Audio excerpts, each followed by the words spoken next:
The physically frail. Some years ago, there came into our offices in Boston a young man 26 years of age. He was about medium height, with keen, intelligent face, fine skin, fine hair, delicately modeled features, refined-looking hands, and small, well-shaped feet.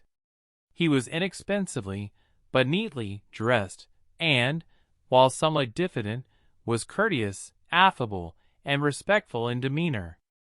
After a little conversation with him, we asked him if he would be willing to appear before one of our classes and permit the students to try to analyze him, decide what his aptitudes were, and for what profession he was best fitted. An evening or two later he appeared, and we placed him before the class. After some little examination of his appearance, this is the judgment passed upon him by those present.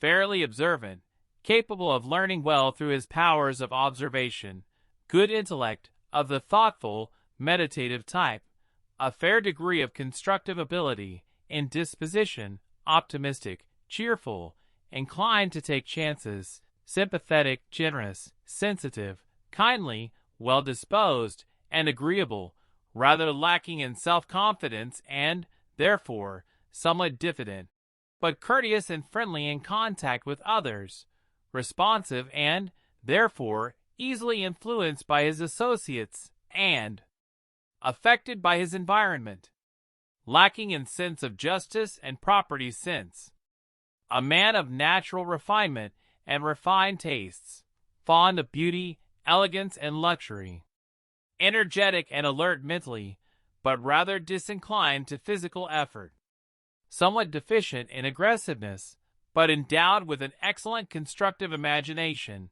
and so great mental energy that he would be able to take the initiative in an intellectual way, especially in the formation of plans and in the devising of means and ways.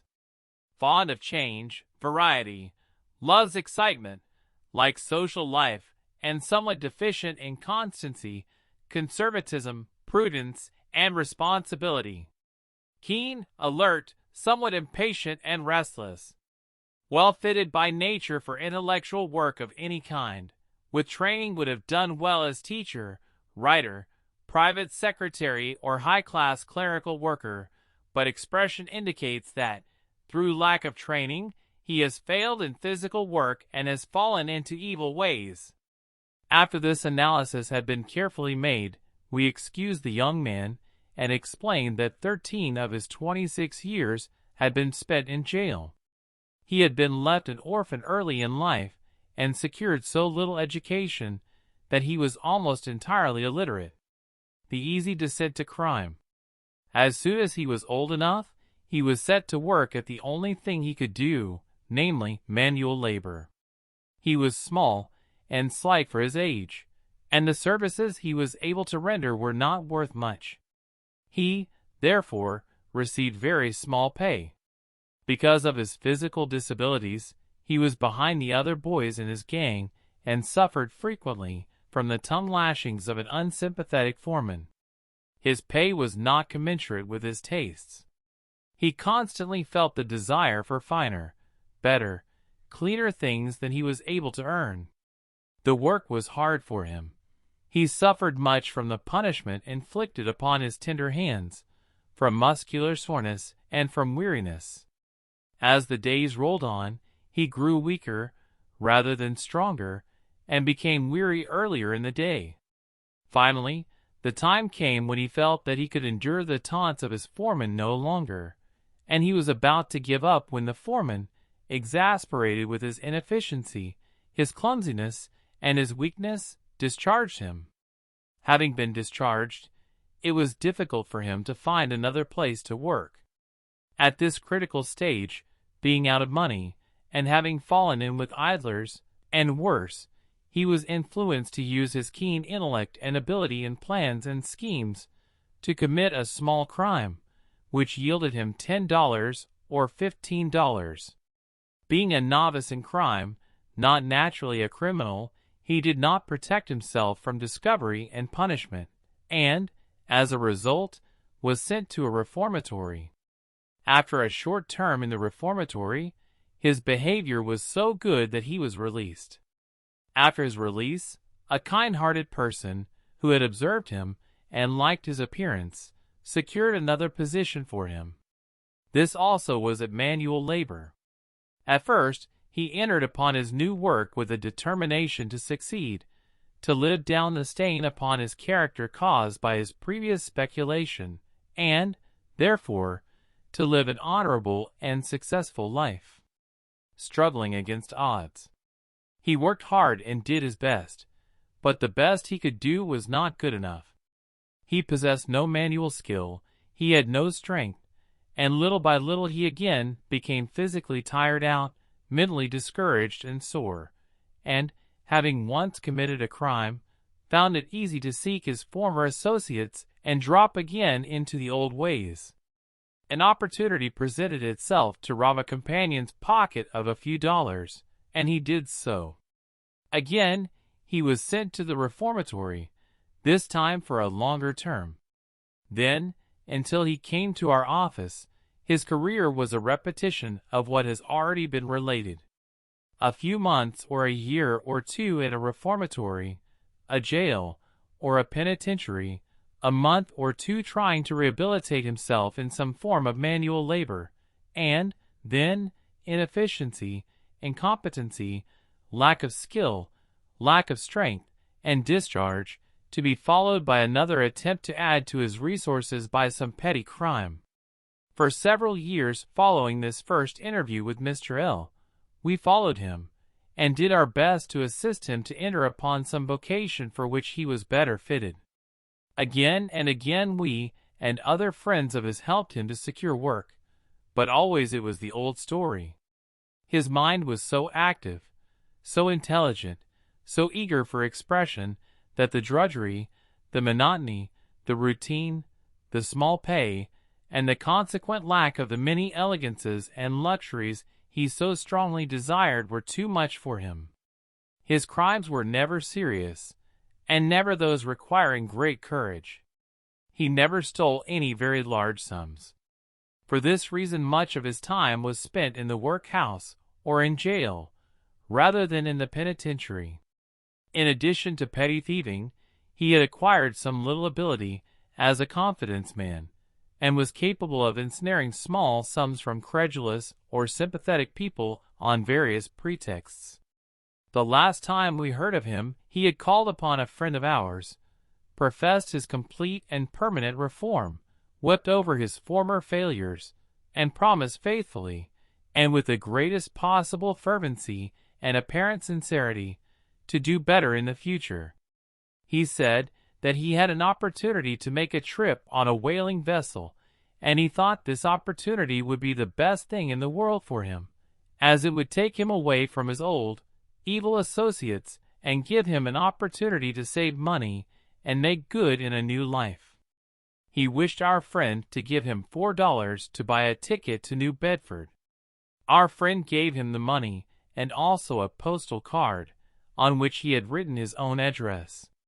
"Now, L," he said, "I believe you, and I want you to show me that you are playing square with me. When you get your new position and are about to sail, I want you to write me about it on this postal card and mail it to me so that I will know that you are carrying out your promises." The old story. L promised faithfully and said, "I want to write a letter to my mother and tell her where I am going.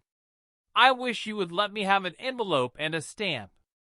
Our friend obliged him with the necessaries, and L left the office beaming with gratitude and profuse in his promises to return the loan as soon as he came back from his trip on the whaling vessel.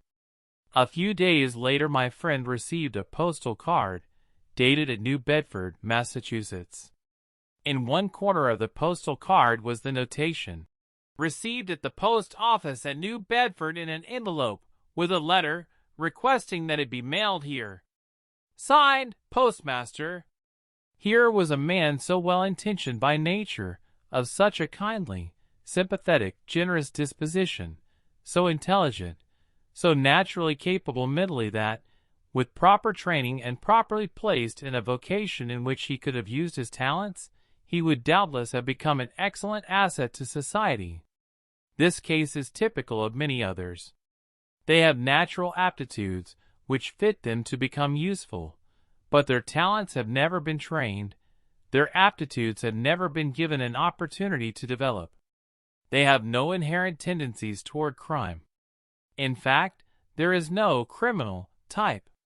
Most, but not all, criminals fall into their evil ways simply because they have never been taught how to direct their mental and physical energies in a way which will give them pleasure, as well as profit.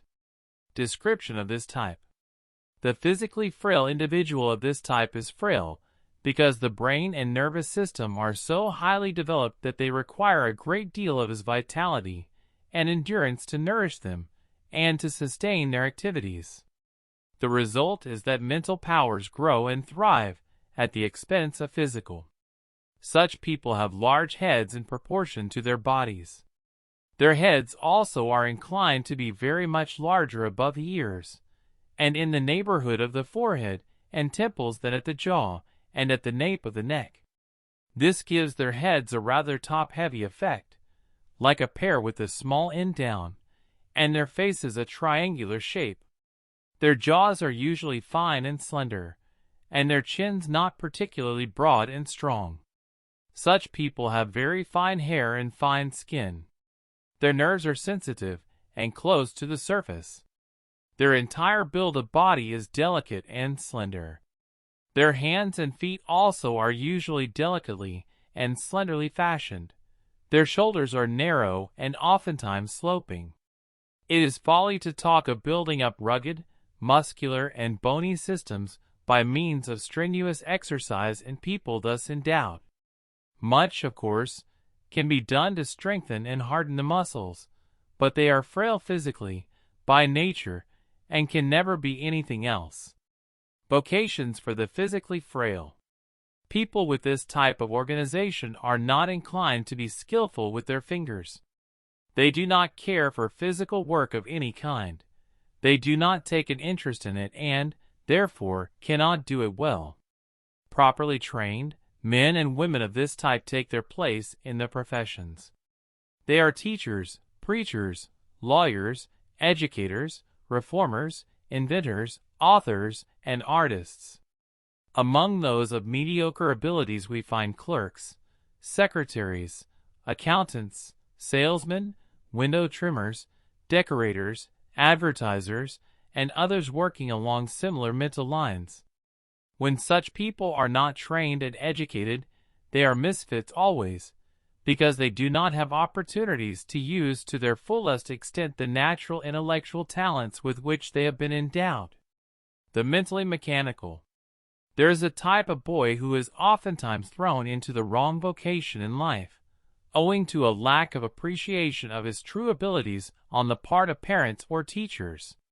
This boy has a large head and small body, and is intensely interested in machinery. He probably learns to handle tools, after a fashion, at a very early age, spends his spare time in machine shops, is intensely interested in locomotives and steamships, and otherwise manifests a passion for machinery and mechanics.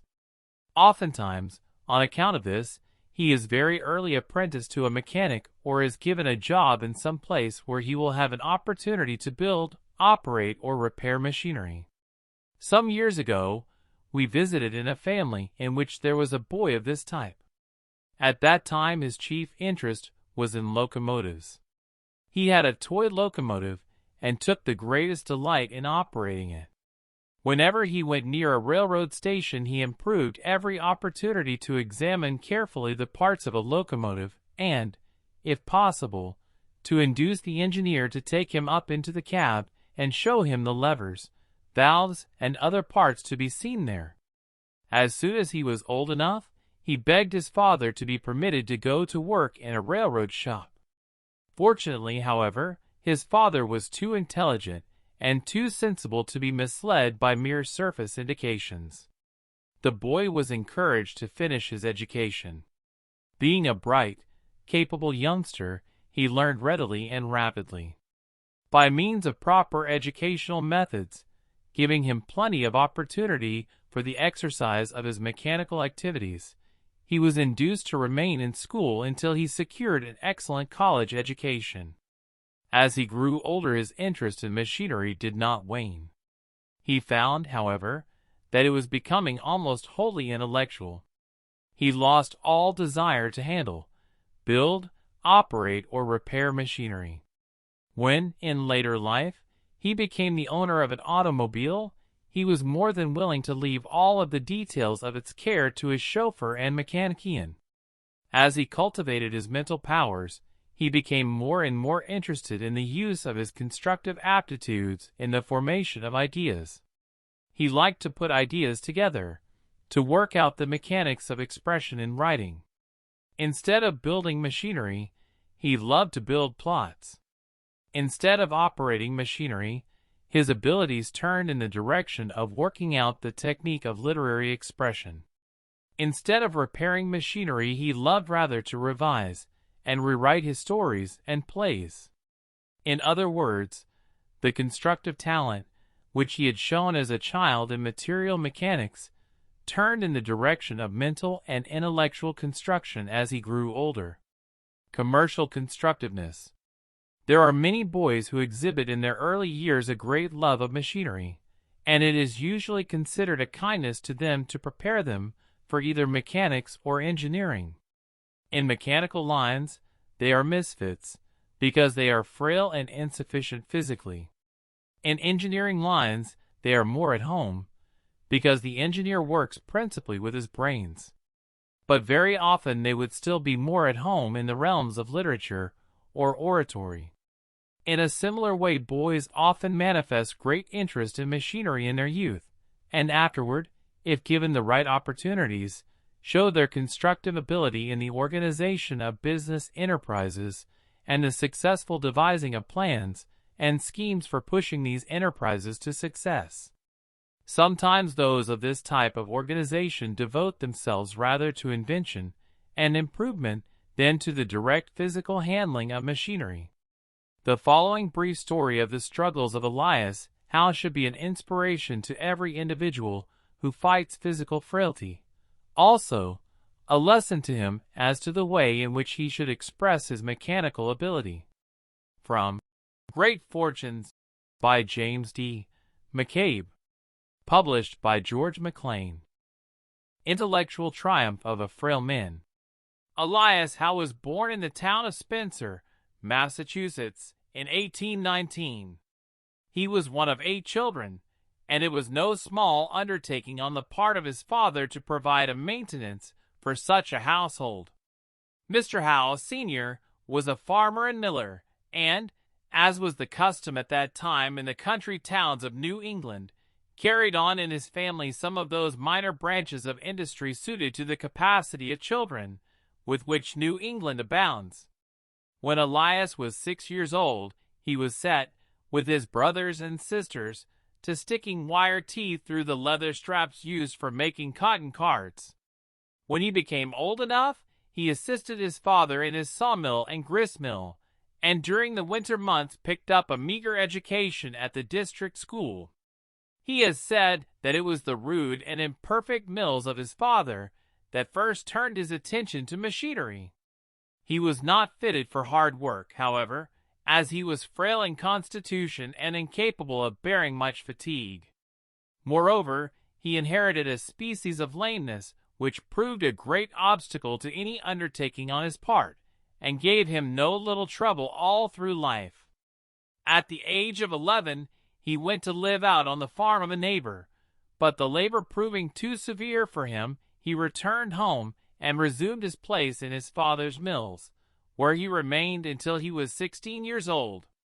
At the age of 21 he married. This was a rash step for him, as his health was very delicate, and his earnings were but $9 per week. 3 children were born to him in quick succession, and he found it no easy task to provide food, shelter, and clothing for his little family. The light-heartedness for which he had formerly been noted entirely deserted him, and he became sad and melancholy. His health did not improve, and it was with difficulty that he could perform his daily task. His strength was so slight that he would frequently return from his day's work too exhausted to eat.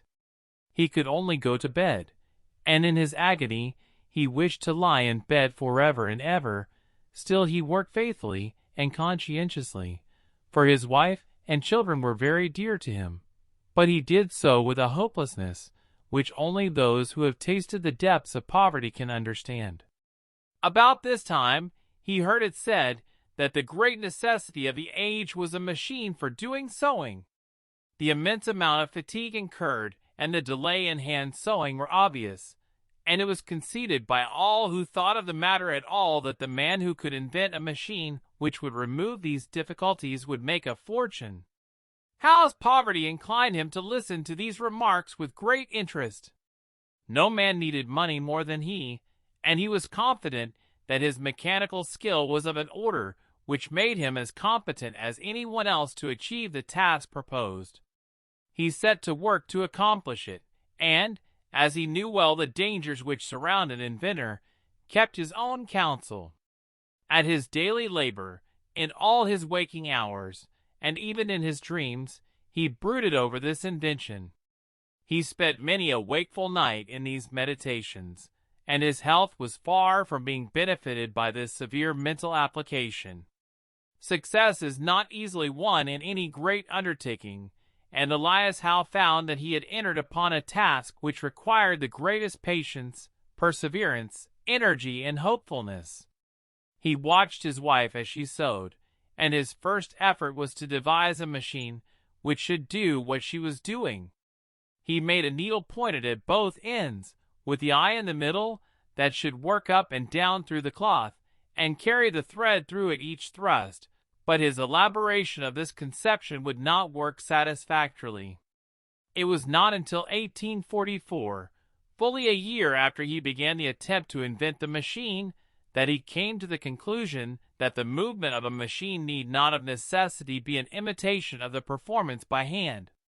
It was plain to him that there must be another stitch by the aid of a shuttle, and a curved needle with the eye near the point.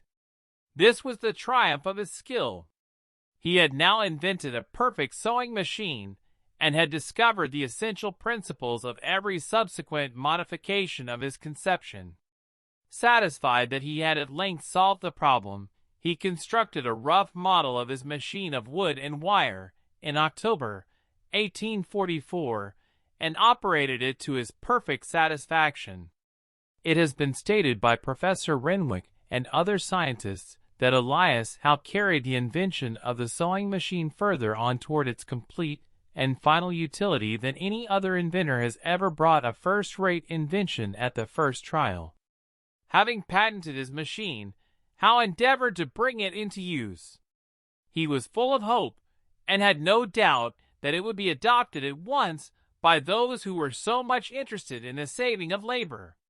He first offered it to the tailors of Boston, but they, while admitting its usefulness, told him it would never be adopted by their trade, as it would ruin them. Considering the number of machines now used by the tailoring interests throughout the world, this assertion seems ridiculous. Other efforts were equally unsuccessful. Everyone admitted and praised the ingenuity of the machine, but no one would invest $1 in it. Fisher, Howe's partner, became disgusted and withdrew from his partnership, and Howe and his family moved back to his father's house. Thoroughly disheartened, he abandoned his machine. He then obtained a place as engineer on a railroad, and drove a locomotive until his health entirely broke down. In 1850, Howe removed to New York, and began in a small way to manufacture machines to order. He was in partnership with a Mr. Bliss, but for several years the business was so unimportant that upon the death of his partner, in 1855, he was enabled to buy out the gentleman's interest, and thus became the sole proprietor of his patent. Soon after this his business began to increase, and continued until his own proper profits, and the royalty which the courts compelled other manufacturers to pay him for the use of his invention grew from $300 to $200,000 per annum. In 1867, when the extension of his patent expired, it is stated that he had earned a total of $2 million by it. Starved by his hands, enriched by his head. Robert Burns was a failure as plowman and farmer. Rousseau was a failure at every kind of physical work. Henry George nearly starved himself and his family to death trying to make a living as a journeyman printer. The following extract from the autobiography of Jacob Riis, another excellent example of this type of organization, shows how useless it was for him to attempt to make his living at physical labor. From The Making of an American by Jacob A. Riis. Macmillan and Company, New York. A missionary in Castle Garden was getting up a gang of men for the Brady's Bend Iron Works on the Allegheny River, and I went along. We started a full score, with tickets paid, but only 2 of us reached the bend. The rest calmly deserted in Pittsburgh, and went their own way. The Iron Works Company mined its own coal.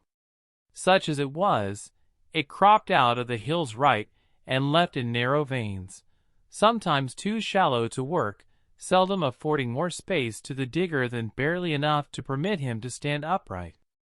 You did not go down through a shaft, but straight in through the side of a hill to the bowels of the mountain, following a track on which a little donkey drew the coal to the mouth of the mine, and sent it down the incline to run up and down a hill a mile or more by its own gravity before it reached the place of unloading. Through one of these we marched in, Adler and I, one summer morning with new pickaxes on our shoulders and nasty little oil lamps fixed in our hats to light us through the darkness, where every second we stumbled over chunks of slate rock, or into pools of water that oozed through from above. An old miner, whose way lay past the fork in the tunnel where our lee began, showed us how to use our picks and the timbers to brace the slate that roofed over the vein, and left us to ourselves in a chamber perhaps 10 feet wide and the height of a man. We were to be paid by the ton, I forget how much, but it was very little, and we lost no time in getting to work.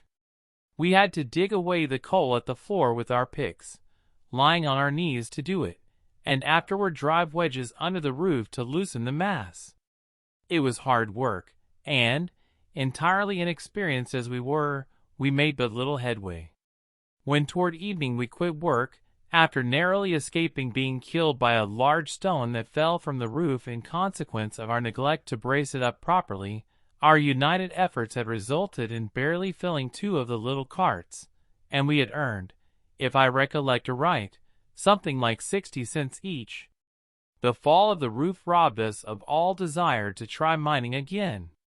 Up the railroad track I went, and at night hired out to a truck farmer, with the freedom of his haymow for my sleeping quarters. But when I had hoed cucumbers 3 days in a scorching sun, till my back ached as if it were going to break, and the farmer guessed he would call it square for 3 shillings, I went farther. A man is not necessarily a philanthropist, it seems, because he tills the soil. I did not hire out again. I did odd jobs to earn my meals, and slept in the fields at night. The city was full of idle men. My last hope, a promise of employment in a human hair factory, failed, and, homeless and penniless, I joined the great army of tramps, wandering about the streets in the daytime with the one aim of somehow stilling the hunger that gnawed at my vitals, and fighting at night with vagrant curs or outcasts as miserable as myself for the protection of some sheltering ashpin or doorway.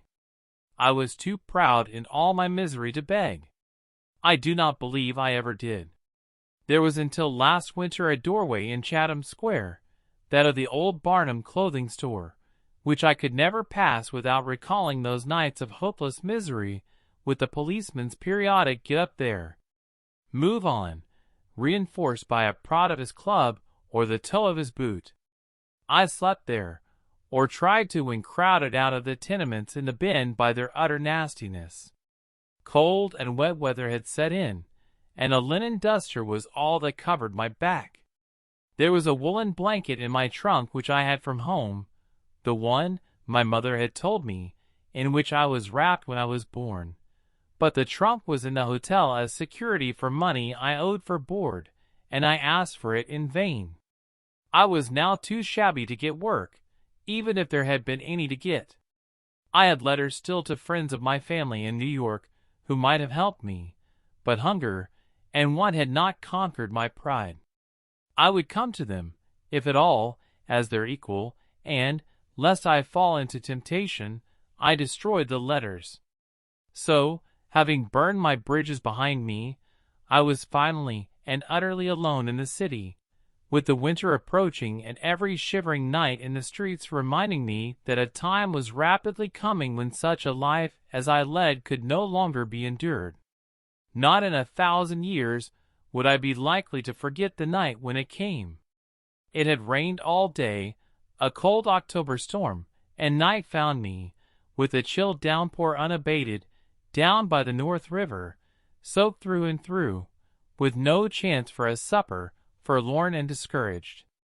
I sat on the bulwark, listening to the falling rain and the swish of the dark tide, and thinking of home. How far it seemed, and how impassable the gulf now between the castle, with its refined ways, between her, in her dainty girlhood, and me sitting there, numbed with the cold that was slowly stealing away my senses with my courage. There was warmth and cheer where she was.